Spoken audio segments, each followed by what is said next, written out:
नमस्कार दोस्तों, राधे राधे, सुप्रभात। कैसे हैं आप सभी लोग? उम्मीद है कि आप सभी लोग अच्छे हैं, स्वस्थ हैं और अपने घरों में अपने कामों में बहुत व्यस्त हैं। तो दोस्तों, सुबह ये वीडियो जो है स्टार्ट हुआ था, दोपहर के समय से हुआ था और बड़े उत्साह के साथ मैं यहाँ पर फैला रही थी कपड़े, क्योंकि इस समय सूर्यदेव हमारे यहाँ बहुत कम निकल रहे हैं। उस दिन हल्का सा मौसम क्लीन हुआ था और ऐसा लग रहा था कि धूप निकलेगी, और कपड़े तो इतने ज़्यादा हैं कि पूरे घर में सिर्फ इन दिनों कपड़े ही कपड़े हैं और इनसे काफ़ी ज़्यादा स्मेल आने लगती है, सीलन वाली। तो ये सारे कपड़े यशी ने धुले थे और इनमें से काफ़ी सीलन की महक आने लगी थी। कितना भी आप हवा में सुखा लो, जब तक धूप नहीं लगती तब तक कपड़े साफ़ नहीं होते हैं।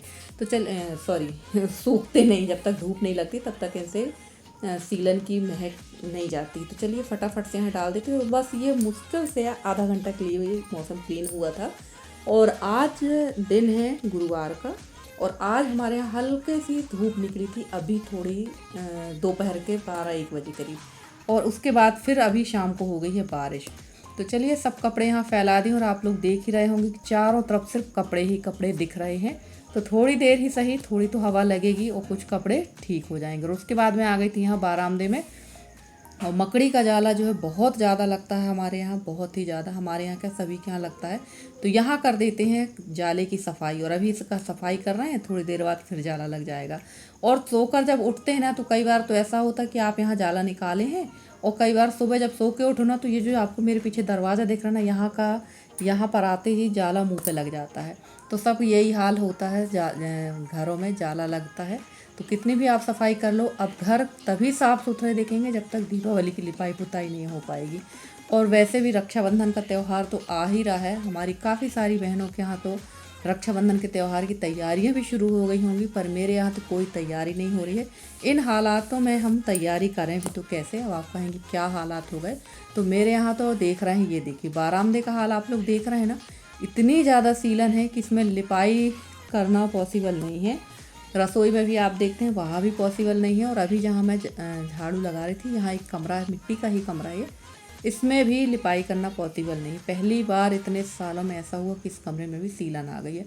तो भाई घर के हालात जो है कुछ इस तरह की है, तो भाई लिपाई पुताई तो पॉसिबल नहीं है।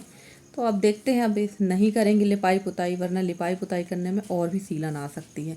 और उसके बाद मैं आ गई थी रसोई में, तो यहाँ के सारे बर्तन उठा कर रख देंगे, क्योंकि अभी आ रही होगी बर्तन वाली, और यहाँ पर सब ये साफ़ सुथरा कर देंगे। और खाना मैंने चूल्हे पर ही बनाया था, क्योंकि चूल्हा जला इसलिए लेते हैं क्योंकि तो पूजा के लिए आग लगती है, हवन के लिए। दूसरा, कपड़े भी जब नहीं, पानी जब लगातार गिरता है कपड़े नहीं सूखते हैं, तो इसमें ही चूल्हे के ऊपर ही हम लोग कपड़े सुखा लेते हैं। तो चलिए यहाँ बर्तन वगैरह बाहर रख देते हैं। और ये तो हमारा डेली का ही रूटीन रहता है, हर महिला का ही रहता है, मेरा बस नहीं, सभी का रहता है। और फ्रेंड्स, आप लोगों को मेरे वीडियो कैसे लगते हैं ज़रूर बताइएगा कमेंट करके। अगर आप लोग को वीडियो पसंद आते हैं तो प्लीज़ वीडियो को लाइक करें, चैनल पर नए हैं तो चैनल को सब्सक्राइब करके अपना प्यारा सा सहयोग रुचि मेरे साथ बनाए रखें। और फ्रेंड्स, एक बात और आप लोग से पूछना चाहूँगी, मेरे आप जो पुराने चैनल से मेरे जो सब्सक्राइबर हैं उनसे पूछना चाहूँगी कि इसमें मैं एक दिन के अंतर में वीडियो डालती हूँ, और मैं आप लोग से पूछना चाहूँगी क्या आप लोग इसमें रोज़ वीडियो देखना पसंद करेंगे? अगर रोज़ वीडियो देखना पसंद करेंगे तो फिर मैं इसमें रेगुलर वीडियो डालना शुरू कर दूँ। और देखिए यहाँ पर जो है चूल्हा एकदम साफ़ दिख रहा है, क्योंकि मैंने मिट्टी जो है ना चेंज कर दी है, और चूल्हा लगातार एक ही मिट्टी में पोतने से काला भी हो जाता है। तो चलिए यहाँ की कर देते हैं सफाई, और इसके बाद फिर चूल्हे की कर देंगे पुताई। और यहाँ पर मेरे हस्बैंड कुछ बता रहे थे, तो वो उनकी बातें भी सुनती जा रही थी और यहाँ पर मैं अपना काम भी करती जा रही थी। और इसके बाद मैंने उठा ली थी राख, और चूल्हे की भी पुताई कर देते, क्योंकि चूल्हा एकदम ठंडा हो गया है। और ये वीडियो लगभग 2:30-3 बजे के समथिंग का है।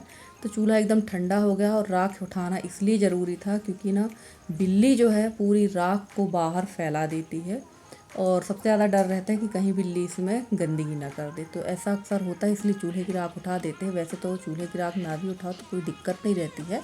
और अब कर देंगे इसकी पुताई। तो थोड़ा सा काम ये जो है फ्री हो जाते हैं हम लोग सुबह के लिए, क्योंकि सुबह और शाम तो उतने ही काम हो जाते हैं जितने हमारे सुबह होते हैं उतने ही शाम को होते हैं। तो थोड़ा सा राहत मिल जाती है अगर ये सारे काम हमारे हो जाए एक दिन पहले, तो सुबह के काम के लिए थोड़ी सी राहत मिलती है। तो चलिए, यहाँ पर हो चुकी है इसकी पुताई।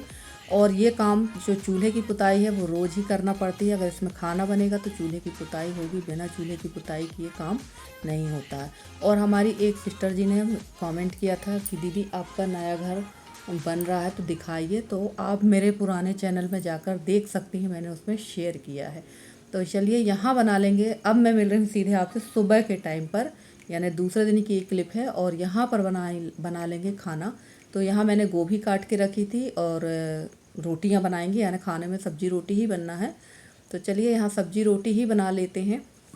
और मैंने डाल दिया है इसमें जीरा और राई, थोड़ी सी हींग डाली थी, और उसके बाद हल्दी डाल दी है आलू। प्याज लहसुन नहीं डालेंगे क्योंकि व्रत था मेरा, और व्रत के काम भी ये सब्ज़ी आ जाएगी। और आलू थोड़ा सा ही मैंने तले थे, और इसके बाद डाल देंगे गोभी। और वैसे इन दिनों की जो गोभी वो उतनी अच्छी नहीं लगती है, पर जब आ गई थी तो फेंक भी नहीं सकते हैं, सोचा चलो गोभी ही बना लेते हैं।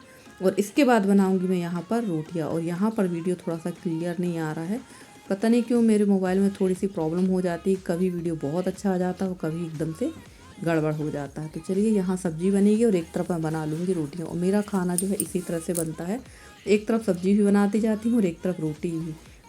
ये नहीं है कि एक ही काम को पकड़े बैठे रहें।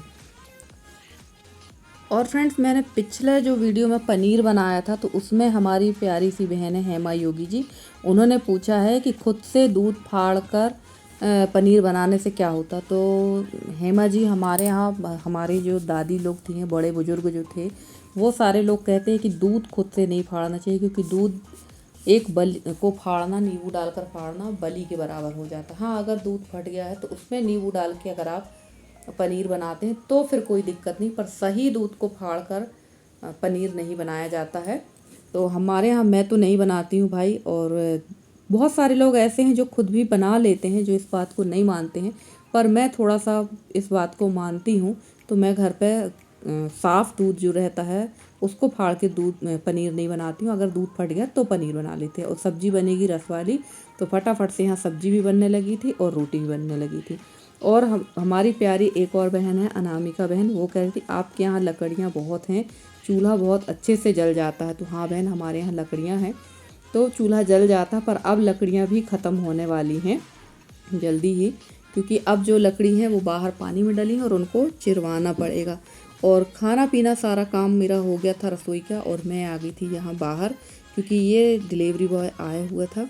और ये पार्सल जो है बगल वाली हमारी निसी के हैं, उन लोग घर पे हैं नहीं, कोई भी घर पे नहीं है, तो उन लोगों ने मुझसे कह दिया था कि पार्सल ले लेना। तो इन लोगों ने कुछ बुलवाया है, तो ये पार्सल मैं ले लूँगी। और पैसे भी मैंने दे दिए थे, क्योंकि पैसे वो लोग दे के गई थी। और हम लोग जब यहाँ रहते हैं तो आसपास कोई भी व्यक्ति, जैसे हमारे यहाँ कोई पार्सल आना होता है या कोई सामान आना होता है, तो एक दूसरे का सामान हम लोग ले लेते हैं। तो बस मैंने ऊपर से ही देखा था और उसके बाद मैंने इसको रख दिया था, खोला नहीं था। वैसे खोल भी लेती तो कोई दिक्कत नहीं थी, क्योंकि अगर हम लोग बाहर रहते तो खोल कर भी देख लेते हैं, और अगर अच्छा रहता है तो रख लेते हैं, नहीं फिर रिटर्न में डाल देते हैं।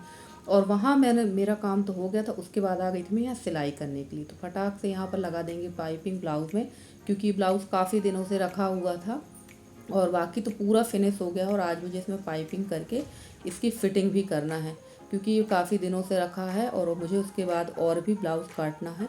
और हमारी एक प्यारी सी दीदी हैं, उनका नाम है रश्मि चौबे जी। उन्होंने पूछा था दीदी मुझे ब्लाउज़ की कटिंग बताना। तो जी दीदी, मैं आपको ब्लाउज़ की कटिंग ज़रूर बता दूँगी, और जल्द ही मैं ब्लाउज़ की कटिंग आप लोग के साथ शेयर करूँगी। पर अब मैं वो वीडियो त्यौहार के बाद ही शेयर करूँगी, क्योंकि अब तो त्यौहार सिर पर ही है। सोमवार यानी 19 तारीख को त्यौहार है रक्षाबंधन का। तो रक्षाबंधन में तो सभी बहनें अपने मायके जाएंगी और कुछ लोग यहीं पर अपने भाइयों को बुलाएंगी। तो थोड़ी सी अभी व्यस्तता होगी, इसके बाद मैं आप लोगों को ब्लाउज़ कटिंग का भी वीडियो बता दूंगी। और हमारी रश्मि दीदी ने मुझसे पूछा भी था कि हरीरा जो तुमने बनाया है, जो मैंने अपने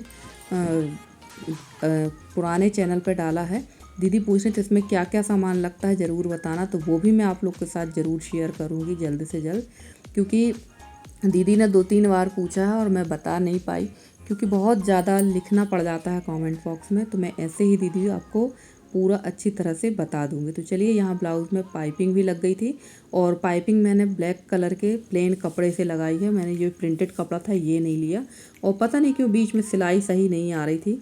तो फिर मैंने थोड़ी देर मशीन को सुधारा, क्योंकि एक जो धागा था वो ढीला आ रहा था और एक धागा जो था वो सही चल रहा था। ऐसे में सिलाई सही नहीं आती तो फिर मन भी नहीं लगता है। और हमारी एक प्यारी सी बहन है, उनका नाम है प्रियंका। तो उन्होंने बोला था कि आपके यहाँ बहुत ज़्यादा सीलन है दीदी, तो आप ना घर पे चप्पल पहना करो। तो बिल्कुल सही कहा आपने आपकी बात से मैं सहमत हूँ, चप्पल तो पहनना ज़रूरी है। और फ्रेंड्स, आप लोग बताइएगा कि आप लोगों को आवाज़ सही आ रही है नहीं आ रही, क्योंकि पिछले ब्लॉग में ये बहुत सारी बहनों ने कहा था कि आवाज़ सही नहीं आ रही है आपकी। तो आज मैंने पूरी कोशिश की कि आवाज़ एकदम सही आए। तो चलिए, यहाँ पाइपिंग लग चुकी है ब्लाउज़ में और अब कर देते हैं इसकी फ़िटिंग। और ये मेरा ब्लाउज़ नहीं है, ये मैंने मम्मी के लिए ब्लाउज़ सिला था। और फ्रेंड्स, आप लोगों को मेरे वीडियो कैसे लगते हैं ज़रूर बताइएगा कमेंट करके। अगर मेरी वीडियो पसंद आते हैं तो प्लीज़ वीडियो को लाइक करके, चैनल पे नए हैं तो चैनल को सब्सक्राइब करके अपना प्यारा सा सहयोग बनाए रखें। मैं पूरी कोशिश करूँगी कि आप लोगों के लिए बहुत अच्छे से अच्छी वीडियो लेकर आती रहूँ। चलिए, मिलते हैं आपसे अगले ब्लॉग में।